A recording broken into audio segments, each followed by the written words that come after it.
Hello बच्चों, कैसे हैं आप। तो आज मैं आपको कराने जा रहा हूँ कक्षा 10वीं का अध्याय 13 है ये इस बार, और इसका नाम है ऊर्जा के स्रोत। तो इसका फास्ट ट्रैक रिवीजन करते हैं, पढ़ते हैं। तो मानव जो है, मानव की जो उत्पत्ति है उसके समय से ही जो ऊर्जा है वो विभिन्न रूपों में उपयोग होता है, मतलब होता रहा है। और ऊर्जा का जो संरक्षण है, जो उसका बचाना है, बचाव जो है मतलब संरक्षण जो है उसको बनाए रखना है, उसके नियम के अनुसार विश्व की कुल ऊर्जा जो होती है वो निश्चित है। नियत माने होता है कांस्टेंट और निश्चित। ऊर्जा को केवल एक प्रारूप से दूसरे प्रारूप में रूपांतरित किया जाता है, मतलब ऊर्जा तो है एक फॉर्म से दूसरी फॉर्म में इसको बदला जा सकता है। वह स्रोत जो सरलता से जो निश्चित है उस दर से लंबे समय तक ऊर्जा प्रदान करता है उसे ही ऊर्जा का स्रोत कहते हैं, मतलब जिससे हमें ऊर्जा मिलती है। ऊर्जा का जो उत्तम स्रोत है वो क्या हो। किसी उत्तम ऊर्जा स्रोत में ये विशेषताएं होनी चाहिए। एक, प्रति एकांक आयतन अथवा प्रति एकांक द्रव्यमान अधिक कार्य करने में सक्षम होना चाहिए, मतलब पर केजी वो एक निश्चित अनुपात में ज़्यादा से ज़्यादा एनर्जी दे या ऊर्जा दे। सरलता से सुलभ हो, मतलब हमें आसानी से वो मिल सके। उसका भंडारण, हम उसका रख रखाव आसानी से कर सके। और उसका परिवहन, यानी एक स्थान से दूसरे स्थान आसानी से ले जाया जा सके। और कीमत बहुत अधिक ना हो, मतलब ज़्यादा कीमत नहीं होनी चाहिए। तो ऊर्जा के पारंपरिक स्रोत वे स्रोत जो हम यूज़ करते हुए आ रहे हैं। ऊर्जा के वे स्रोत जो प्रकृति द्वारा प्रदत्त हैं, जो हमें मिले हैं, तथा जिनका निर्माण अधिक समय में हुआ है, मतलब ज़्यादा समय में हुआ है, पारंपरिक स्रोत कहलाते हैं। प्रकृति में ये स्रोत जो होते हैं सीमित हैं, यानी लिमिटेड हैं, और इनको अनवीकरणीय स्रोत कहते हैं, जैसे कोयला, पेट्रोलियम, प्राकृतिक गैस, विखंडित पदार्थ आदि। जीवाश्म ईंधन। लाखों वर्ष पहले पूर्व पृथ्वी की सतह के अंदर दबे हुए जो पेड़ पौधे और जो जीव जंतु हैं, जो उच्च ताप और दाब के कारण सतह के अंदर जीवाश्म ईंधन के रूप में परिवर्तित हो गए, जीवाश्म ईंधन कहलाते हैं। जीवाश्म ईंधन के जलने पर carbon dioxide, sulphur dioxide, nitrogen dioxide उत्पन्न होती है, और जो वर्षा के समय जल में मिलकर के अम्लीय वर्षा उत्पन्न करते हैं। कोयला, यह कार्बन तथा कार्बन के अन्य तत्व जैसे हाइड्रोजन, नाइट्रोजन, ऑक्सीजन, सल्फर आदि के साथ बनाए गए यौगिक का मिश्रण है, और यह ऊर्जा का वृहद मतलब बहुत बड़ा स्रोत है। इसका उपयोग घरों में, उद्योगों में ईंधन के रूप में इसका इस्तेमाल किया जाता है। आगे है पेट्रोलियम। यह काले रंग का एक विशेष गंध वाला अपरिष्कृत मतलब क्रूड, जिसे क्रूड बोलते हैं, क्रूड ऑयल या तेल बोलते हैं, जो हाइड्रोकार्बनी का सम्मिश्रण है। बहुत सारे हाइड्रोकार्बन का एक मिश्रण होता है। इसमें पानी, लवण तथा पृथ्वी के कण के अतिरिक्त ऑक्सीजन, नाइट्रोजन तथा गंधक, जो गंधक है सल्फर, यौगिक में भी मिश्रित होते हैं, मतलब पाए जाते हैं। और इसका जो उपयोग है मुख्य रूप से वाहनों में किया जाता है, जो पेट्रोलियम है जिससे पेट्रोल डीजल बनते हैं। प्राकृतिक गैस। प्राकृतिक गैस एक महत्वपूर्ण स्वच्छ ऊर्जा संसाधन है, और यह मुख्यतः मीथेन और कुछ मात्रा में ईथेन और प्रोपेन से बनी होती है। जीवाश्म ईंधन के दोष। तो जीवाश्म ईंधन जो है उनके जलाने से क्या होगा, जलाने पर जो वायु है वो प्रदूषण उत्पन्न करती है। इसके जलने पर जो अम्लीय ऑक्साइड होते हैं वो उत्पन्न होते हैं, जो अम्लीय वर्षा करके पीने योग्य पानी को पृथ्वी के अंदर अन्य स्रोतों को प्रभावित करती है। पीने वाले पानी से जो क्या करते हैं, जो जल खराब हो जाता है, अम्लीय हो जाता है, उससे जीव भी नहीं जी पाते, मतलब रह नहीं पाते। जीवाश्म जो ईंधन है उसके जलने पर कार्बन डाइऑक्साइड मुक्त होती है, और जीवाश्म ईंधन पूरी तरह से पूर्णतः जलता नहीं है, ज्वलित नहीं होता, और कुछ अवशेष इसके रह जाते हैं। जीवाश्म ईंधन से उत्पन्न प्रदूषण का नियंत्रण। जीवाश्म ईंधन के जलने के कारण उत्पन्न होने वाले जो प्रदूषण है उसको कुछ सीमाओं तक दहन प्रक्रम की दक्षता में वृद्धि करके कम किया जा सकता है। इसी के साथ दहन जो जलाते हैं हम, उसके फलस्वरूप निकलने वाली जो हानिकारक गैसें होती हैं और जो राख होती है उससे बचाने के लिए विभिन्न तकनीकों का उपयोग किया जाता है।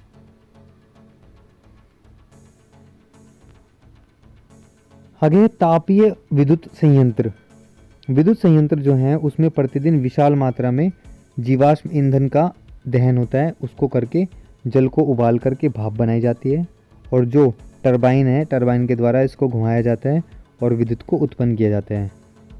समान दूरियों तक कोयले तथा पेट्रोलियम के परिवहन की तुलना में विद्युत संचरण जो है वो अधिक दक्ष होता है, अच्छा होता है।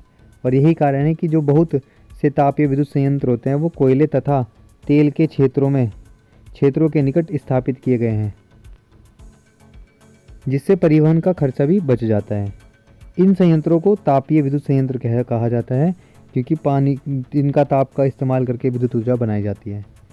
इन संयंत्रों में जो ईंधन होता है उसके दहन द्वारा ऊष्मीय ऊर्जा उत्पन्न की जाती है और जिसे विद्युत ऊर्जा में रूपांतरित यानी कन्वर्ट किया जाता है। जल विद्युत संयंत्र ऊर्जा होता है, पावर हाउस बोलते हैं विद्युत संयंत्र को। ऊर्जा का एक अन्य पारंपरिक जो स्रोत है वो बहते हुए जल की गति वाली जो ऊर्जा है, गतिज ऊर्जा है, अथवा किसी ऊंचाई पर स्थित जो जल है उसकी स्थितिज ऊर्जा जल विद्युत संयंत्रों में गिराते हैं और जल की जो स्थित ऊर्जा है उसको विद्युत में रूपांतरित किया जाता है, जिससे अधिक विद्युत ऊर्जा प्राप्त होती है। जल विद्युत उत्पादन का सिद्धांत। जल विद्युत उत्पन्न करने के लिए नदियों के जो बहाव है उसको रोककर बड़े जलाशयों में ऊंचे बांध बनाए जाते हैं और इन जलाशयों में जल को संचित करके रखा जाता है और जो जल है विद्युत संयंत्रों में ऊंचाई से गिराते हैं और जल की स्थितिज ऊर्जा का विद्युत ऊर्जा में रूपांतरण होता है और बांध के ऊपरी भाग में पाइपों द्वारा जल बांध के आधार के पास स्थापित टरबाइनों के ब्लेडों पर मुक्त रूप से गिरता है और जिसके फलस्वरूप टरबाइनों के ब्लेड घूर्णन या घूमने वाली गति करते हैं और जो जनित्र है, जनरेटर जो है, उसके द्वारा विद्युत उत्पादन होता है। जलीय विद्युत के लाभ। इससे जो वातावरण है वो प्रदूषित नहीं होता। नदियों के किनारे बने जो बांध है वो बाढ़ को रोकने में सहायक होते हैं तथा खेतों की सिंचाई करने में भी सहयोग करते हैं। जलीय विद्युत के दोष क्या हैं, कमी क्या है? इससे खेतों की जो उत्पादक क्षमता है उसमें कमी आ जाता है और जिससे क्या हो, फसलें भी प्रभावित होती हैं। बांधों का जो निर्माण है वो पहाड़ी क्षेत्रों में ही किया जा सकता है, अतः इनके निर्माण का जो क्षेत्र है वो सीमित होता है। वह वनस्पति जो बांध के पास है, समीप है, पानी में डूब जाती है तथा यह ग्रीन हाउस गैस मीथेन का निर्माण करने लगती है। उपरोक्त जो कारण है वो बांधों के निर्माण में वहाँ की जनता विरोध करती है। उदाहरण टिहरी बांध योजना गंगा नदी पर, सरदार सरोवर बांध नर्मदा नदी पर है।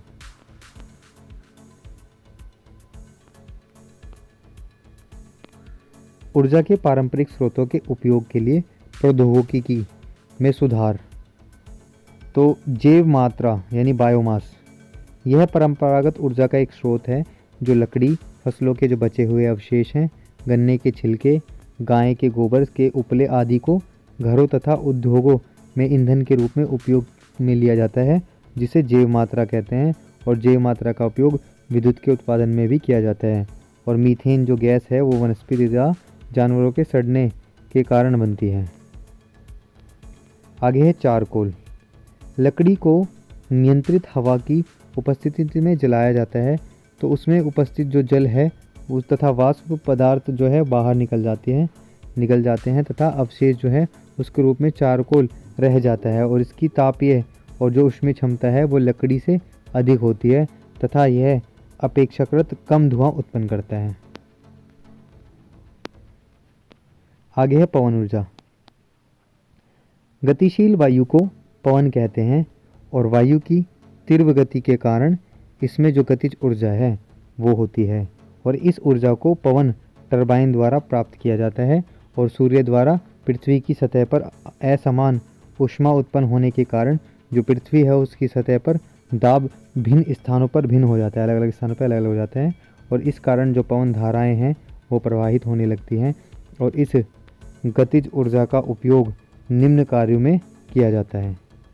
विद्युत को उत्पादन में पृथ्वी की सतह के अंदर से पानी बाहर निकालने में, अनाज पीसने की चक्कियों में। पवन चक्की। पवन चक्की का उपयोग विद्युत उत्पादन में किया जाता है और जो पवन चक्की है उसमें ऊर्जा रूपांतरण का जो क्रम है वो निम्न है। पवन ऊर्जा से यांत्रिक ऊर्जा और यांत्रिक ऊर्जा से विद्युत ऊर्जा बनाई जाती है। पवन ऊर्जा के उपयोग की कुछ सीमाएं हैं। पवन ऊर्जा के उपयोग की जो सीमाएं हैं वो इस तरह प्रकार हैं कि इनको केवल उन्हीं स्थानों पर स्थापित किया जा सकता है जहां पूरे साल वायु बहती रहती है और वायु की जो कम से कम जो गति है वो 15 किलोमीटर प्रति घंटा होनी चाहिए, जो सदैव नहीं होती। उत्पादित जो विद्युत है उसको संग्रहित करने की जो सुविधा है वो होनी चाहिए, जिससे वायु जो है नहीं चलने की अवस्था में भी विद्युत उपलब्ध रहे। वैकल्पिक अथवा गैर परंपरागत स्रोत, ऊर्जा के स्रोत। तो आधुनिक समय जो है वो मशीनीकरण का समय है और जिसमें जो निरंतर लगातार जो ऊर्जा है उसकी मांग बढ़ रही है तथा परंपरागत ऊर्जा स्रोतों की सीमित मात्रा कम होती जा रही है और अतः जो आवश्यक ऊर्जा है उसकी पूर्ति के लिए ऊर्जा के गैर परंपरागत स्रोतों को खोजने की आवश्यकता है। और कुछ गैर परंपरागत स्रोत, ऊर्जा के जो स्रोत है वो निम्न हैं। सौर ऊर्जा। सूर्य की जो किरणें हैं, विकिरण से प्राप्त जो ऊर्जा है वो ऊर्जा सौर ऊर्जा कहलाती है, जिससे ऊष्मा का तथा प्रकाश का मतलब प्राप्त होता है और सूर्य की सतह के अंदर नाभिकीय संलयन के द्वारा इस ऊर्जा का उत्पादन ऊष्मा तथा प्रकाश के रूप में होता है। सौर ऊर्जा के लाभ। इससे प्रदूषण नहीं होता और यह मूल्य रहित है, इसका कोई कॉस्ट नहीं लगती। यह हमारे देश में ग्रीष्म देशों में की भांति प्रचुर मात्रा में उपलब्ध होती है। सौर ऊर्जा की जो व्यवहारिक उपयोग है वो निम्न है। सौर कुकर द्वारा खाना बनाने में, कपड़े तथा अनाज सुखाने में इसका इस्तेमाल किया जाता है। सूर्य ऊर्जा की कुछ सीमाएं हैं। यह पूरे समय समान मात्रा में सभी स्थानों पर उपलब्ध नहीं होता, रात्रि के समय उपलब्ध नहीं होती तथा आकाश में बादल होने पर भी उपलब्ध नहीं होती। सूर्य ऊर्जा की युक्तियाँ। वे युक्तियाँ जिनके प्रचलन से मतलब चलाने से सूर्य की ऊर्जा का उपयोग होता है और सौर ऊर्जा की युक्तियाँ कहलाती हैं, जैसे सौर कुकर, सौर पैनल, सौर सेल आदि। सौर कुकर। इस युक्ति में जो सूर्य की ऊर्जा है उसका उपयोग करके खाना पकाया जाता है और इसमें एक पृथक जो धातु है उसका एक बक्सा या एक लकड़ी का बक्सा होता है जिसको अंदर से काला पेंट कर दिया जाता है और जिससे यह अधिकतम सूर्य के जो किरणें हैं उनको अवशोषित कर सके। और इस बॉक्स के ऊपर एक कांच की पतली आवरण होता है जो हरित गृह प्रभाव ग्रीन हाउस इफेक्ट का कार्य करती है और बॉक्स में एक समतल दर्पण का परावर्तक के रूप में इसका मतलब रूप में लगा दिया जाता है। सौर सेल। यह सौर ऊर्जा की विद्युत ऊर्जा में परिवर्तन करने की एक युक्ति है और ये सेल अर्धचालकों जैसे सिलिकॉन, जर्मेनियम और गैलियम से बने होते हैं और इन सेलों को फोटोवोल्टिक सेल कहते हैं। फोटोवोल्टिक सेल कहते हैं और ये जो सौर सेल हैं वो बनाने के लिए सिलिकॉन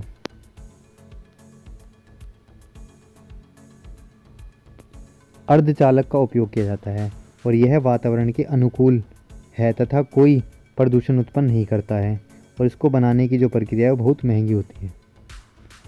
सौर पैनल। जब बहुत सारे सौर सेल को एक क्रम में संयोजित कर दिया जाता है तो यह संयोजन सौर पैनल कहलाता है और इससे जो प्राप्त विद्युत वाहक बल होता है उसका मान अधिक होता है और तथा धारा का जो मान होता है वो भी अधिक प्राप्त होता है और यह व्यवस्था सौर पैनल कहलाती है। और सौर पैनल जो है उसकी जो झुकी हुई छत है उस पर लगाया जाता है और जिससे अधिकतम सूर्य का प्रकाश इस पर आपतित यानी इस पर पड़ता है। समुद्र की ऊर्जा। समुद्र से ऊर्जा। समुद्र द्वारा नवीकरणीय ऊर्जा का उपयोग स्रोत है मतलब और समुद्र से प्राप्त जो ऊर्जा होती है उसके अनेक प्रारूप जिनका वर्णन निम्नलिखित है, इस तरीके से दिया गया है। ज्वारीय ऊर्जा। चंद्रमा के आकर्षण के कारण जो समुद्र है उसकी सतह ऊपर व नीचे होती रहती है और इस प्रकार जो समुद्र है उसकी सतह पर तरंगे उत्पन्न हो जाती हैं और यही तरंगे ज्वारीय तरंगे कहलाती है और इन तरंगों के ऊपर नीचे जाने में जो ऊर्जा उत्पन्न होती है वही ऊर्जा ज्वारीय ऊर्जा कहलाती है। आगे है तरंग ऊर्जा।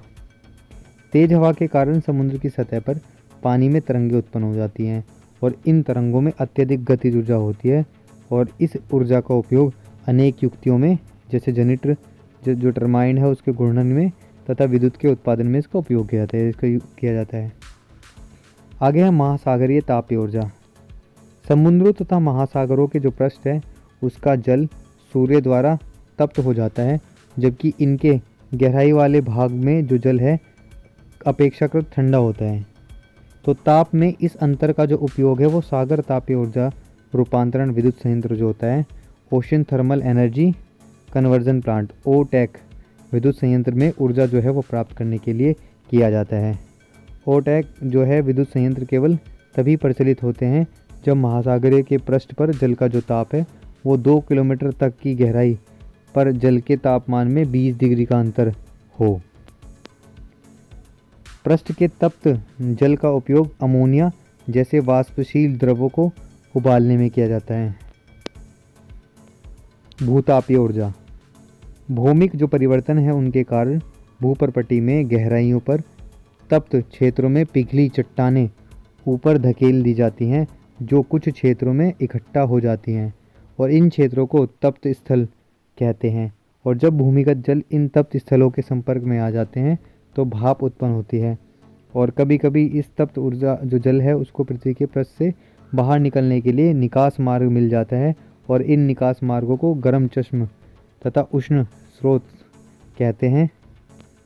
कभी कभी यह भाप चट्टानों के बीच में फंस जाती है और जहां इसका दबाव अत्यधिक हो जाता है तप्त स्थलों तक पाइप डालकर इन भाप को बाहर निकाल दिया जाता है और जहाँ उच्च दाब पर निकली हुई यह जो भाप होती है वो विद्युत संयंत्र की टरबाइन को घुमाने और विद्युत उत्पादन में उत्पादित करती है।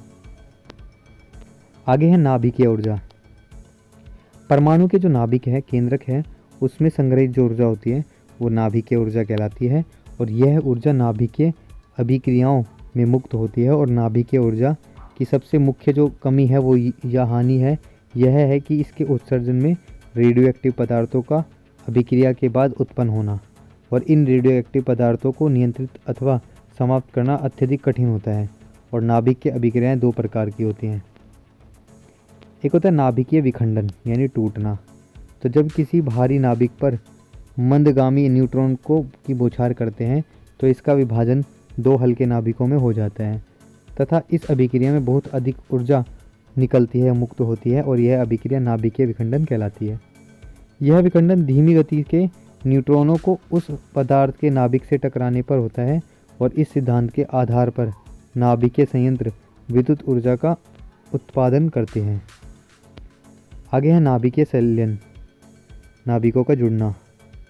तो जब 2 या 2 से अधिक हल्के नाभिक किसी अभिक्रिया में संलयनित जुड़ते हैं संलयनित होकर एक भारी नाभिक बनाते हैं तो इस अभिक्रिया को बहुत अधिक ऊर्जा उत्सर्जित होती है और इस ऊर्जा पर नियंत्रण नहीं किया जा सकता। यह अभिक्रिया नाभिकीय संलयन कहलाती है।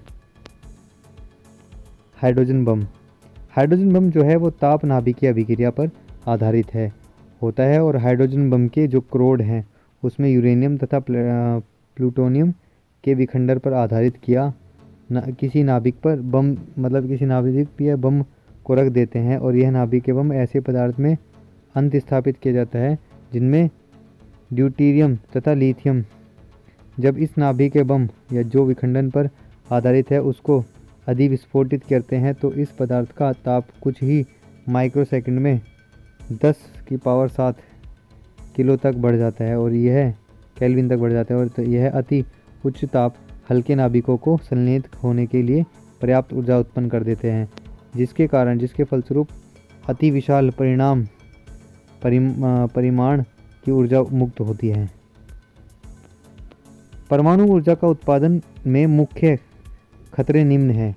इससे प्रयुक्त जो ईंधन है उसका रखरखाव, नाभिकीय अवशेषों का उचित रखरखाव न हो पाना, नाभिकीय विकिरणों का लीक होने का डर। नाभिकीय विक्रिया के बाद पश्चात शेष पदार्थ जो हैं वो नाभिकीय अपशिष्ट कहलाते हैं। जिससे अल्फा बीटा गामा विकिरणें उत्पन्न होती हैं। पर्यावरण विशेषकर सरोकार किसी भी ऊर्जा को प्राप्त करने पर वातावरण को क्षति पहुंचाती है तथा वातावरण का संतुलन भी बिगड़ जाता है। जीवाश्म ईंधन की तुलना में वैकल्पिक जो स्रोत हैं उनसे क्षति कम होती है। ऊर्जा की जो बढ़ती खपत है उसके पर्यावरण पर निम्न प्रभाव होंगे। जीवाश्म ईंधन को जलाने पर अम्लीय वर्षा की संभावना बढ़ेगी, जिससे पेड़ पौधे, फसलें तथा खेती की भूमि प्रभावित होती है और पानी में रहने वाले जो जीव जंतु है उस पर विपरीत प्रभाव पड़ता है। जीवाश्म ईंधन के जलने पर हरित गृह प्रभाव की कार्बन डाइऑक्साइड गैस की मात्रा वातावरण में बढ़ जाती है। नाभिकीय विद्युत तापीय घरों के निर्माण से वातावरण में रेडियो एक्टिवता की मात्रा बढ़ जाती है। ऊर्जा स्रोतों की समाप्ति। जीवाश्म ईंधन स्रोत जो है समाप्ति की ओर अग्रसर है, मतलब उसकी तरफ बढ़ रहे हैं। अतः नवीकरणीय जो स्रोत है उसकी ओर अधिकतम ध्यान देना होगा तथा ऐसे ऊर्जा स्रोत का चयन करना होगा जो सरलता से उपलब्ध हो। वह ऊर्जा निष्कर्षण की लागत, ऊर्जा स्रोत के उपयोग की उपलब्धता, प्रौद्योगिकी की दक्षता जैसे कारकों पर निर्भर करता है। तो अगर आपको कोई चीज़ ना समझ आई तो प्लीज़ कमेंट करें, और अगर ये वीडियो आपको अच्छी लगी तो प्लीज़ लाइक करें, शेयर करें, सब्सक्राइब करें और वेट करें मेरी नेक्स्ट वीडियो का जो बहुत जल्दी आने वाली है। तब तक के लिए बाय, धन्यवाद।